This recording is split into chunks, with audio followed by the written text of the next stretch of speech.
Hello friends, பீர்க்கங்காய் வச்சு கண்டிப்பாக இந்த ரெசிபி ட்ரை பண்ணுங்கள். ரொம்பவே டேஸ்ட்டாக இருக்கும். நான் மண்சட்டியில் தாங்க செய்கிறேன். அடுப்பில் வச்சுட்டு ஹீட் ஆனதுக்கப்புறமா எண்ணெய் விட்டு கடுகு சீரகம் தாளிச்சிக்கலாம்.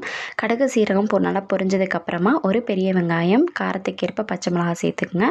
இதுக்கு பச்சை மிளகா தான் டேஸ்ட்டாக இருக்கும். கண்டிப்பாக பச்சை மிளகா சேர்த்துக்குங்க. எல்லாம் வதங்கி வந்ததுக்கப்புறம் ஒரு கொத்து கருவேப்பிலை சேர்த்துட்டு எல்லாத்தையும் வதக்கிக்கலாம். இப்போது 3 குட்டி குட்டி பீர்க்கங்காய் எடுத்துருக்காங்க. அதையும் இதில் சேர்த்துட்டு நல்லா வதக்கிக்கலாம்.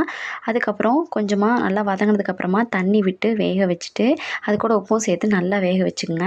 இந்த மாதிரி ஸ்மேஷரில் வச்சு ஸ்மேஷ் பண்ணாலும் சரி, இல்லை அப்படின்னா நீங்கள் வந்து மிக்ஸி ஜாரில் கூட ஒரு பிளெண்ட் பண்ணி எடுத்துக்கலாம். நான் மிக்ஸி ஜாரில் பிளெண்ட் பண்ணி எடுத்துட்டு மறுபடியும் அதே பாத்திரத்தில் விட்டு லைட்டாக ஹீட் பண்ணிக்கிறேன். ஓரளவுக்கு ஹீட் பண்ணதுக்கப்புறமா 1 டம்ளர் அளவுக்கு காய்ச்சின பால் இதில் சேர்த்துட்டு பால் சேர்த்துன உடனே வந்து அடுப்பை ஆஃப் பண்ணிடுங்க, இல்லைன்னா திரிஞ்சு போயிடும்.